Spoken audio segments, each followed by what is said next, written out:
ഇവിടെ നമുക്കറിയാം സാധാരണ ഒരു ബഡ്ജറ്റ് എന്ന് പറയുമ്പോൾ ജനപ്രിയമാകണം ബഡ്ജറ്റ് എന്നുള്ളൊരു ധാരണയാണ്. ആ ജനപ്രിയത നമുക്ക് തൽക്കാലം മാറ്റി നിർത്തി കഴിഞ്ഞാൽ ഒരു ജനക്ഷേമപരമായിട്ടുള്ള ഒരു ബഡ്ജറ്റ് എന്ന് നമുക്കിതിനെ വിശേഷിപ്പിക്കാമെന്ന് തോന്നുന്നു. പ്രത്യേകിച്ച് നികുതിദായകരെ ചേർത്ത് പിടിക്കുന്നു, കർഷകരെ ചേർത്ത് പിടിക്കുന്നു, രോഗികളെ ചേർത്ത് പിടിക്കുന്നു, തീർത്തും സാധാരണക്കാരായ ആൾക്കാരെ ചേർത്ത് പിടിക്കുന്നു. നിർമ്മല സീതാരാമൻ സൂചിപ്പിച്ചതുപോലെ തന്നെ യുവതിയെ അഡ്രസ്സ് ചെയ്തുകൊണ്ടുള്ള ഒരു ബഡ്ജറ്റ്. നേരത്തെ നിലവ് പറഞ്ഞതുപോലെ തന്നെ ചില സംസ്ഥാനങ്ങൾക്ക് പേരെടുത്ത് പറഞ്ഞുകൊണ്ട് അങ്ങനെ ഓരോ സംസ്ഥാനങ്ങൾക്കും വിഹിതം വെച്ചുകൊണ്ടുള്ള ഒരു ബഡ്ജറ്റ് നമുക്ക് പറയാൻ സാധിക്കില്ല. എങ്കിലും ഓവറോൾ നോക്കുകയാണെങ്കിൽ ഒരു ഭാരതത്തിൻ്റെ യുവത്വത്തെ, ഭാരതത്തിൻ്റെ ജനതയെ പാടെ ചേർത്ത് നിർത്തുന്ന ഒരു ബഡ്ജറ്റ് എന്ന നിലയിൽ ഇതിനെ വിലയിരുത്താൻ സാധിക്കുമെന്ന് തോന്നുന്നു. എങ്ങനെയാണ് താങ്കളുടെ നിരീക്ഷണം? സുരേഷ്, ഇതിനകത്ത് സാധാരണഗതിയിലൊരു രാജ്യത്തിൻ്റെ ബജറ്റ് അവതരിപ്പിക്കുമ്പോൾ അതിനകത്ത് ഇപ്പോൾ സംസ്ഥാനങ്ങളെയൊക്കെ ചേർത്ത് പിടിക്കണം നിർബന്ധമൊന്നുമില്ല. അതുകൊണ്ട് തന്നെ ഇന്നത്തെ ബജറ്റ് വന്നു കഴിഞ്ഞപ്പോൾ ഞാൻ പ്രതീക്ഷിച്ചാണ്, ഞാൻ രാവിലെ ഈ ഒരു പ്രീ ബജറ്റ് ഡിസ്കഷനിൽ പങ്കെടുത്തപ്പോൾ ഞാൻ പറഞ്ഞു, വലിയ പ്രഖ്യാപനങ്ങളോ അല്ലെങ്കിൽ നമ്മൾ ആഗ്രഹിക്കുന്ന പോലെ പണ്ടൊക്കെ നമ്മൾ ഈ ബജറ്റ് വരുന്നു നമുക്കെന്ത് വ്യക്തിപരമായൊരു നേട്ടം കിട്ടും എന്നൊക്കെയുള്ള ഓരോരുത്തരും താല്പര്യപ്പെടുമായിരുന്നു. പ്രത്യേകിച്ച് ഈ ഒരു മിഡിൽ ക്ലാസ് ഗ്രൂപ്പിൽ എപ്പോഴും നമ്മൾ ആഗ്രഹിക്കുന്ന ഒരു പ്രധാനപ്പെട്ട കാര്യം എന്ന് പറയുന്നത് നമുക്കറിയാവുന്ന പോലെ ഇൻകം ടാക്സ് സ്ലാബ്സിലുണ്ടാകുന്ന ഡിഫറൻസാണ്. ഇത്തവണ അതില്ല എന്നുള്ളത് നേരത്തെ കഴിഞ്ഞ ഇത് വന്നപ്പോൾ തന്നെ ഏകദേശം നമുക്കത് ബോധ്യപ്പെട്ടിരുന്നു. അപ്പോൾ അതിൽ വലിയ അത്ഭുതങ്ങളൊന്നും ഉണ്ടായില്ല. പ്രഖ്യാപനം കഴിഞ്ഞപ്പോഴും വലിയ അത്ഭുതങ്ങളൊന്നും ഉണ്ടായില്ല. സാധാരണഗതിയിൽ നമ്മൾ മനസ്സിലാക്കേണ്ടത് പഴയ ബജറ്റുകൾ എടുത്ത് പരിശോധിക്കണം. നമ്മളെപ്പോഴും പുതിയ ബജറ്റ് മാത്രമേ പരിശോധിക്കൂ. ഞാൻ ഈ 2025-26 ബജറ്റ് നിങ്ങളിപ്പോൾ ഒരു യൂത്ത് ഓറിയൻറ്റഡ് ആയിട്ടുള്ളൊരു ബജറ്റാണ് എന്ന് പറഞ്ഞതുകൊണ്ട് ഞാൻ കഴിഞ്ഞ പ്രാവശ്യത്തെ എടുത്ത് കുറച്ച് നോക്കിയപ്പോൾ 2025-26 ബജറ്റിൽ സ്റ്റാർട്ടപ്പുകൾക്കായിട്ട് അന്ന് ശ്രീമതി നിർമ്മല സീതാരാമൻ പ്രഖ്യാപിച്ചത് 10,000 കോടി രൂപയുടെ ഒരു പദ്ധതിയാണ്. അത് ഫണ്ട് ഓഫ് ഫണ്ട് എന്ന പദ്ധതി എന്നാണ് അതിൻ്റെ പേര്. അത് ഇതുവരെയും ഈ ഒരു വർഷം കഴിഞ്ഞിട്ടും അത് ഒരു തരത്തിലും പ്രവർത്തനക്ഷമമായിട്ടില്ല എന്നുള്ളതാണ്. കഴിഞ്ഞ തവണത്തെ ഈ യൂത്തിന് ഓറിയൻറ്റഡ് ആയിട്ട് ഈ ഒരു പ്രഖ്യാപനം നടത്തിയതിൽ നിന്നുള്ള ഒരു പരിശോധന നടത്തിയപ്പോൾ എനിക്ക് മനസ്സിലായിട്ടൊരു കാര്യമാണ്. അപ്പോൾ അങ്ങനെ അനവധിയായിട്ടുള്ള കാര്യങ്ങളുണ്ട്. അതായത് പ്രഖ്യാപനങ്ങൾ മാത്രമാണ്, അത് നടപ്പാക്കുമോ ഇല്ലയോ എന്നുള്ളതിൻ്റെ ഒരു അക്കൗണ്ടബിലിറ്റിയിൽ നമ്മൾ ആരും നോക്കാറില്ല. എടുത്ത് പരിശോധിച്ച് നോക്കുമ്പോൾ വളരെ കുറച്ച് കാര്യങ്ങൾ മാത്രമാണ് പ്രഖ്യാപനത്തിൽ നിന്ന് യാഥാർത്ഥ്യത്തിലേക്ക് വരുന്നത് ഒരു പ്രധാനപ്പെട്ട കാര്യം.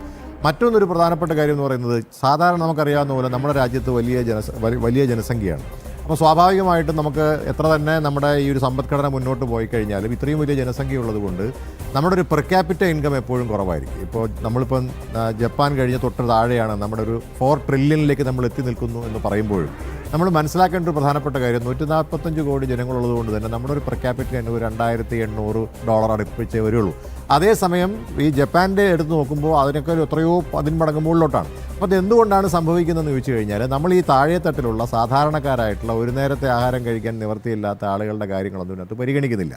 നമ്മൾ ശ്രദ്ധിച്ചാൽ അറിയാം, കോർപ്പറേറ്റുകൾക്കാണ് ഇപ്പോഴും ഈ പ്രാവശ്യത്തെയും ഈ ബജറ്റിനകത്ത് ഏറ്റവും കൂടുതൽ ആനുകൂല്യങ്ങൾ കൊടുത്തിട്ടുള്ളത്. കോർപ്പറേറ്റുകൾ വന്നു കഴിഞ്ഞാൽ എന്തൊക്കെയോ സൗജന്യങ്ങൾ കൊടുക്കാം എന്നാണ് ഇന്ന് നമ്മുടെ ധനകാര്യ വകുപ്പ് മന്ത്രി ഇന്നും പറഞ്ഞിട്ടുള്ളത്. അത് നേരത്തെ അങ്ങനെ തന്നെയാണ്. കോർപ്പറേറ്റ് ടാക്സുകൾ വർദ്ധിപ്പിക്കുന്ന ഒരു സാഹചര്യം കഴിഞ്ഞൊരു 10-11 കൊല്ലങ്ങളായി നമ്മുടെ രാജ്യത്ത് ഇല്ല. എന്തുകൊണ്ടാണെന്ന് ചോദിച്ചു കഴിഞ്ഞാൽ, കോർപ്പറേറ്റുകളെ പ്രകടിപ്പിക്കുക, കോർപ്പറേറ്റുകൾ ഉണ്ടെങ്കിൽ മാത്രമേ നമുക്ക് നിലനിൽക്കാൻ കഴിയുള്ളൂ എന്നൊക്കെ ഒരു തോന്നലുണ്ട്. യഥാർത്ഥത്തിൽ നമ്മൾ മനസ്സിലാക്കേണ്ട ഒരു പ്രധാനപ്പെട്ട കാര്യം, ഈ രാജ്യത്തിന് ലോകം തന്നെ അംഗീകരിക്കുന്ന ഡോക്ടർ മൻമോഹൻ സിംഗ്, അദ്ദേഹം പ്രധാനമന്ത്രിയായിരുന്നപ്പോഴും അദ്ദേഹം ധനകാര്യ വകുപ്പ് മന്ത്രിയായിരുന്നപ്പോഴും ഏറ്റവും കൂടുതൽ ഊന്നൽ കൊടുത്തത് സാധാരണക്കാരിലേക്ക് പണം എത്തിച്ചു കൊടുക്കാനാണ്. എങ്കിൽ മാത്രമേ നമ്മുടെ എക്കണോമി നിലനിൽക്കുകയുള്ളൂ, സമ്പദ്ഘടന നിലനിൽക്കുകയുള്ളൂ. കാരണം സ്പെൻഡ് ചെയ്യുന്നത് ഏറ്റവും കൂടുതൽ ഈ പാവപ്പെട്ടവരാണ്. അതുകൊണ്ടാണ് മൻരേഗ പോലുള്ള പദ്ധതികൾ നമ്മൾ കൊണ്ടുവന്നത്. ഇപ്പം നമുക്കറിയാവുന്നതുപോലെ തൊഴിലുറപ്പ് പദ്ധതി എന്ന് പറയുന്നത് ഗ്രാമീണ മേഖലയെ ഏറ്റവും കൂടുതൽ ശക്തിപ്പെടുത്തുക, അത് ശക്തിപ്പെട്ടെങ്കിൽ മാത്രമേ നമ്മുടെ ഇന്ത്യൻ സമ്പദ്ഘടന ശക്തിപ്പെടുകയുള്ളൂ എന്ന ഗാന്ധിയുടെ ആശയം ഉൾക്കൊണ്ടുകൊണ്ടാണ്. ഇപ്പോൾ പുതിയതായിട്ട് അതിൽ മാറ്റം വന്നപ്പോൾ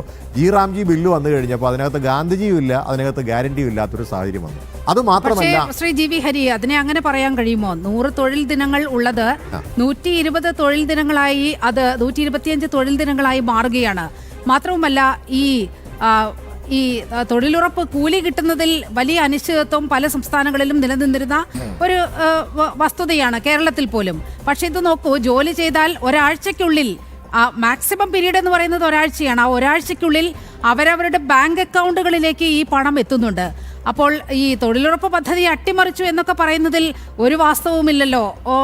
അതിന്റെ ഒരു ഘടന പരിശോധിക്കുമ്പോൾ തൊഴിൽ ദിനങ്ങളുടെ എണ്ണം തന്നെ കൂടുകയല്ലേ ഉണ്ടായിട്ടുള്ളത്. നമുക്ക് തോന്നുന്നു, അത് കാണുമ്പോൾ നമുക്ക് തോന്നുന്നു 100-ൽ നിന്ന് 125 ആയില്ലേ എന്നുള്ളതാണ്.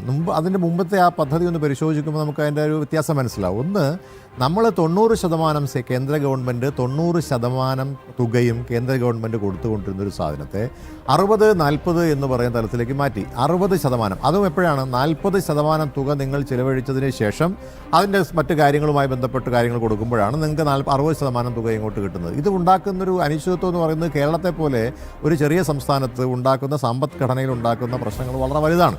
അപ്പോൾ അതുകൊണ്ടാണ് ഞാൻ പറഞ്ഞത്. അതുകൊണ്ട് തന്നെ നമുക്കറിയാം 369 രൂപയാണ് നമ്മുടെ കേരളത്തിലാണ് ഏറ്റവും കൂടുതൽ തുകയുള്ളത്. ആ 369 രൂപ പോലും ജനങ്ങളിലേക്ക് എത്തിച്ചു കൊടുക്കാൻ, സാധാരണക്കാർക്ക് എത്തിച്ചു കൊടുക്കാൻ കഴിയാത്തൊരു സാഹചര്യം ഈ ഒരു മൻരേഗ പോലുള്ള പദ്ധതികളെ ഇല്ലാതാക്കുമ്പോൾ ഉണ്ടാകുന്നുണ്ട്. അപ്പം ഞാൻ പറയാൻ ആഗ്രഹിക്കുന്നത്, പോട്ടെ മൻരേഗ അതിന് പേര് മാറ്റിയെടുത്തല്ല ഞാൻ പറയുന്നത്, പുതിയ അത്തരത്തിലുള്ള എന്തു പദ്ധതികൾ കൊണ്ടുവരാൻ സർക്കാരിന് സാധിക്കുന്നുണ്ടെന്നാണ്. കഴിഞ്ഞ 11 വർഷക്കാലം കിട്ടി.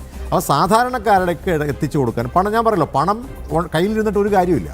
പൈസ നമ്മൾ ചെലവഴിക്കുമ്പോഴാണ് ഏറ്റവും കൂടുതൽ ചെലവഴിക്കുന്നത് സാധാരണക്കാരാണെന്നാണ് ഞാൻ വിശ്വസിക്കുന്നത്. 1000 രൂപ കിട്ടിയാൽ അതിനൊരു 900 രൂപ അവർ ചെലവഴിക്കും. സ്വാഭാവികമായ അതിൻ്റെ ഒരു മൾട്ടിപ്ലയർ എഫക്റ്റ് സ്വാഭാവികമായിട്ട് നമ്മുടെ സമ്പദ്ഘടനയിൽ ഉണ്ടാകും. അത്തരത്തിൽ ഉള്ള പ്രഖ്യാപനങ്ങളൊന്നും ഈ പദ്ധതിയിൽ ഉണ്ടായിട്ടില്ല. പിന്നെ കേരളത്തിലേക്ക് വരുമ്പോൾ നമ്മൾ എപ്പോഴും എനിക്ക് മനസ്സിലാവാത്തൊരു കാര്യം, ഇപ്പോഴും കേരളത്തെ ഒരു സംസ്ഥാനമായിട്ട് ഈ രാജ്യത്തിൻ്റെ ഭാഗമായിട്ട് അംഗീകരിക്കുന്നില്ല എന്നുള്ളതാണ് ഏറ്റവും അവസാനമായിട്ട് കണ്ടത്. ഇപ്പോൾ ഞാൻ ഇവിടെ ഈ ചർച്ചയിൽ പങ്കെടുക്കുന്നതിന് തൊട്ടൊരാഴ്ചയ്ക്ക് മുമ്പ് ഞാൻ വൈകുന്നേരം അനിൽ നമ്പ്യാരുമായിട്ട് രാജ്യത്തെ പ്രധാനമന്ത്രി വരുന്നതിന് മുമ്പ് അദ്ദേഹം ഇവിടെ വന്നിരുന്നല്ലോ. അദ്ദേഹം ആദ്യമായി തിരുവനന്തപുരം നഗരസഭ BJPക്ക് കിട്ടി. വലിയ പ്രഖ്യാപനങ്ങൾ ഉണ്ടാകുമെന്ന് പറഞ്ഞു. ആ ഒരു പ്രഖ്യാപനം ഉണ്ടായില്ല. രണ്ടാമത് നമുക്കറിയാവുന്നതുപോലെ കേരളത്തിൽ എന്തെങ്കിലും ഒരു മാറ്റം ഉണ്ടാക്കാൻ ഇനി നമുക്ക് കഴിയുന്നത് വിഴിഞ്ഞം പദ്ധതിയിലൂടെയാണ്. ആ വിഴിഞ്ഞം പദ്ധതിക്ക് യാതൊരു തരത്തിലുള്ള ഒരു പ്രോത്സാഹനവും ലഭിച്ചിട്ടില്ല. അതുമാത്രമല്ല, നമുക്കറിയാം നമ്മൾ ഇങ്ങ് അറ്റത്ത് കിടക്കുന്ന ഒരു സംസ്ഥാനമാണ് അല്ലേ. അപ്പോൾ രാജ്യത്തിൻ്റെ ഏറ്റവും താഴെ കിടക്കുന്ന ഒരു സംസ്ഥാനം എന്ന നിലയിൽ, അല്ലെങ്കിൽ ഏറ്റവും ദൂരത്ത് കിടക്കുന്ന, അല്ലെങ്കിൽ സെൻട്രലുമായി ബന്ധപ്പെട്ട് ഡൽഹിയുമായി ബന്ധപ്പെട്ട് നോക്കുമ്പോൾ അവിടേക്ക് എത്തിയാൽ നമുക്ക് ഇന്നും വേണ്ടത് 2.5 ദിവസം വേണം. നമ്മൾ ഏറ്റവും കൂടുതൽ സാധാരണക്കാർ സഞ്ചരിക്കുന്ന വിമാനത്തിനെക്കുറിച്ച് നമുക്കറിയാം. വിമാനം സഞ്ചരിക്കാൻ പ്രയാസമാണ്, അതിന് ട്രെയിനാണ്. അതിനകത്തൊരു അതിവേഗ റെയിൽ 7 എണ്ണം പ്രഖ്യാപിച്ചു. ആ 7 എണ്ണത്തിൽ ഒന്നുപോലും കേരളത്തിനില്ല എന്ന് മാത്രമല്ല, നമുക്ക് ഇവിടെ നിലവിലുണ്ടാകുന്ന ഇവിടുത്തെ ഒരുപാട് തിരുവനന്തപുരത്തിന് തൊട്ടടുത്തായിട്ടുള്ള കഴക്കൂട്ടം, ട്രിവാൻഡ്രം നോർത്ത്, അതോടൊപ്പം നേമം പോലുള്ള റെയിൽവേ സ്റ്റേഷനുകൾ വികസിപ്പിക്കുന്നതിന് ആവശ്യമായിട്ടുള്ള തുകയും ഇതിനകത്തൊന്നും വകയിരുത്തിയിട്ടില്ല. ഇനി വകയിരുത്തും. സാധാരണഗതിയിൽ ബജറ്റിലാണ് ഇതൊക്കെ വരുന്നത്. ഇപ്പം പറഞ്ഞു കേൾക്കുന്നത് ബജറ്റ് എന്നൊരു പ്രസംഗം മാത്രമാണ്, ഇനി വരാനിരിക്കുന്നതേ ഉള്ളൂ എന്നൊരു ഇതാണ് പറയുന്നത്. വന്നോട്ടെ, നല്ല കാര്യം. സാധാരണഗതിയിൽ നമ്മൾ അങ്ങനെയല്ലേ നമ്മൾ ഒരുപാട് ബജറ്റുകൾ കണ്ടിട്ടുള്ളതാണ്. അല്ല, അത് വരട്ടെ. പിന്നീടുള്ള പദ്ധതികളൊക്കെ പിന്നീട് നമ്മൾ കൃത്യമായി വിശകലനം ചെയ്യുമ്പോഴാണ് എന്തുണ്ട് എന്തില്ല എന്നുള്ളതൊക്കെ മനസ്സിലാക്കുന്നത്. അങ്ങയിലേക്ക് എത്താം. ഒറ്റ മിനിറ്റ്, ഒരു കാര്യം കൂടെ പറഞ്ഞോട്ടെ ഞാൻ ചോദിക്കട്ടെ. പക്ഷേ അത് അത്രയും പ്രധാനപ്പെട്ടത് വന്നില്ലെങ്കിലും ആമയുടെ വികസനത്തിന് വേണ്ടി, കടലാമയുടെ വികസനത്തിന് വേണ്ടി തന്നെ ഇതിനകത്തൊരു പ്രഖ്യാപനം നടത്താനുള്ള കേന്ദ്ര കേരളത്തിന്റെ ഒരു വികസനത്തിന്. പക്ഷേ GV ഹരി, അതിലൊരു അഭിപ്രായ വ്യത്യാസമുണ്ട്. നിങ്ങൾ കടലാമയെ മാത്രമേ കാണുന്നുള്ളൂ. പക്ഷെ കേരളത്തിന്റെ സമ്പദ് വ്യവസ്ഥയ്ക്ക് വളരെ നിർണായകമാകാവുന്ന ഈ ധാതു ഇടനാഴി, അതിൽ കേരളം ഉൾപ്പെട്ടിട്ടുണ്ട്. നമുക്കറിയാം നമ്മുടെ ഒരു ധാതു സമ്പത്ത് അത് എത്രത്തോളം നമ്മൾ ഉപയുക്തമാക്കിയിട്ടുണ്ട്, അത് രാജ്യത്തിന്റെ വികസനത്തിന് എത്രത്തോളം ഉപയോഗിച്ചിട്ടുണ്ട്. അതൊക്കെ വളരെ സീറോ ലെവലിൽ കിടക്കുന്ന ഒരു സ്ഥാനത്താണ് ഇപ്പോൾ ധാതു ഇടനാഴിയിൽ കേരളം കൂടി ഉൾപ്പെടുന്നത്. അത് വലിയൊരു മുന്നേറ്റമാണ് കേരളത്തെ സംബന്ധിച്ചിടത്തോളം. പക്ഷെ ബോധപൂർവം ഇടത് വലത് മുന്നണികൾ, മാധ്യമങ്ങൾ അതെല്ലാം തമസ്കരിക്കുകയാണ്. നിലിമ, അത് ചോദിച്ചുകൊണ്ട് മാത്രം പറയാം. അതിൻ്റെ താല്പര്യം എന്താണെന്ന് കൂടി പറയാം. കാരണം ഇപ്പോൾ ഒരുപാട് കോർപ്പറേറ്റ് കമ്പനികൾ പ്രൈവറ്റ് മേഖലയിൽ ഇതിന് രജിസ്ട്രേഷൻ നടത്തി കഴിഞ്ഞു ഈ മേഖലയിൽ. അതുകൊണ്ട് സ്വാഭാവികമായി അവരെ സഹായിക്കാൻ വേണ്ടി ഇതുവരെ നമ്മൾ സർക്കാർ മാത്രമാണ് കേരളത്തിലെ ഈ പറഞ്ഞതുപോലെ ധാതുമണൽ ഖനനം നടത്തിക്കൊണ്ടിരുന്നതെങ്കിൽ ഈ ബജറ്റിന് ശേഷം സംഭവിക്കാൻ പോകുന്നത് സ്വകാര്യ ആളുകൾ ഇതെല്ലാം കൊണ്ടുപോകാനുള്ള ഒരു അവസരം യാതൊരു പ്രത്യേകത ഗുണത്തിനകത്തുണ്ടാകും. കർത്തയൊക്കെ വാഴുന്ന മേഖലയാണ്. അപ്പോൾ സ്വാഭാവികമായും ചില ആശങ്കകൾ ഇവിടെ ഉണ്ടാവുക സ്വാഭാവികമാണ്.